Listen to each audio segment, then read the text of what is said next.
Elevated Education. Today I am going to be teaching you a couple of little tricks on how to differentiate between the different techniques in foilayage.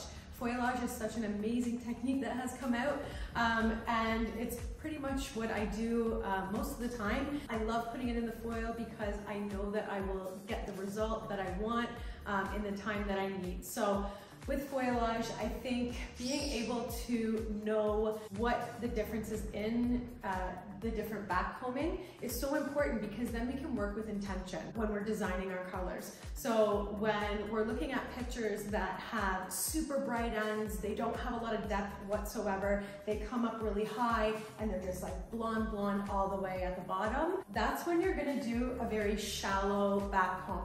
So we're gonna take a section, and instead of coming from the mid or the ends, we're just going to do like a little C-scoop here. And all we're doing is this is gonna blur out and melt down to that nice, pretty blended look. But we're not taking a lot of this hair and putting it up here. We're just taking a little bit, you know, maybe 1 to 3 inches from the scalp and just backcombing it so that we get some nice blurred line there. But we are lightening this whole section. So when we're looking for those very big, bright, bold foilayage applications, we're literally only just doing a little shallow backcomb. When I do my foilayage as well, I always will go underneath first and make sure that I am completely saturating the hair all the way down. And I'm lifting it up. See how nice and painted that is? There's not a lot of demarcation lines. Everything looks pretty saturated. And then we're bringing it down. I'm going to put a foil underneath it. And then again, saturating. And then I like to just kind of like blend it up. Usually we'll try and go higher on the sides and leave a little bit of depth in the middle. You just get a really nice cohesive blended look. I will never fold this because it can leave tons of lines. So I really love leaving it nice and flat to the head.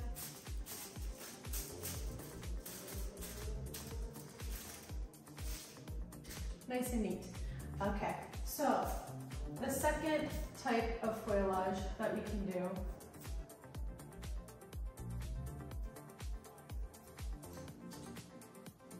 is something where we want to create still a lot of depth. We want to have bold ends, but we still want to see a lot of depth. So a lot of times I will alternate, like if somebody comes in and they have a very solid picture, very solid blonde on the bottom, but they still have a lot of dimension and depth in from the root to the mids, this is when I'll do the halfway.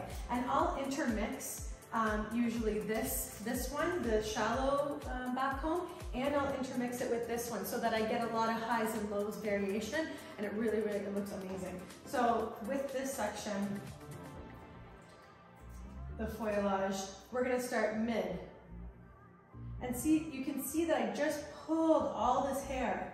So all of this is gonna stay dark, and then I'm gonna lighten this. So it's still a nice bold piece. I'm still getting all my ends, but I've just taken all this hair, all this depth, all this dimension, and pushed it up out of the way.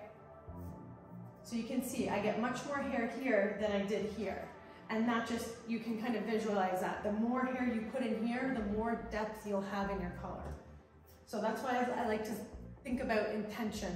So when I look at something, I'm like, okay, I know what technique to use. I know how deep to backcomb, I know how shallow to backcomb for the look that I'm trying to achieve.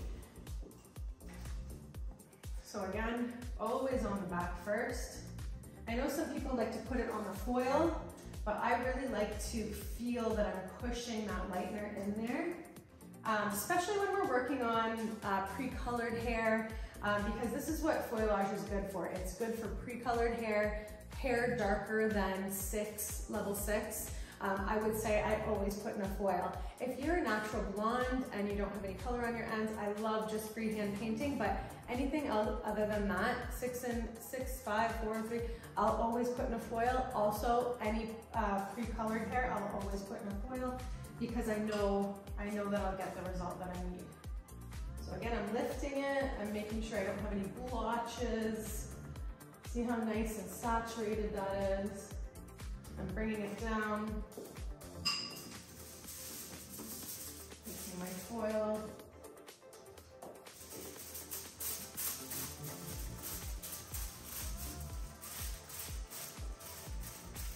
And then I'm painting up. Again, going a little bit higher on the sides.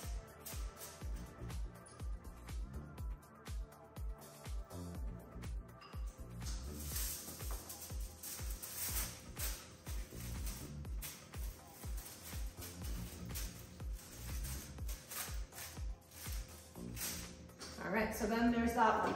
So the last one that I like to use is when I want it to be very subtle, very like sun-kissed, baby kiss. So a lot of times I will include this when I do some baby lights on the ends, if I'm looking for like more of like a bright tipped out look, especially around the face. But I still want it to have a lot of depth. So I will take my section and I will go all the way from the tip of the hair and bring it all the way up. Do we see that that leaves almost like a baby light look? See how much depth and dimension is up here that we've pushed away out of my section? So we're left with little tiny baby lights. It's still gonna give you a pop at the end, but it will be blended with all of this that's gonna come down. So it won't be a solid look, but you'll still get that pop at the end, keeping it nice and natural. I love doing this on natural blondes. I'll do a full head of baby lights and then I'll go around in between my highlights, especially around in my front pieces, and I'll do like tip and all the way up. And I just get these beautiful little sun kisses. So like when I think about children and they have those little sun kisses and that's what we're trying to mimic, this is like the perfect technique for that. And when we're doing foilayage, I do like to customize it and go higher on some and lower on some, and sometimes I just do the ends. So you can be really creative with it. It doesn't have to be the same every single foil. You can really get those highs and lows in there and make it so that it's not so uniform.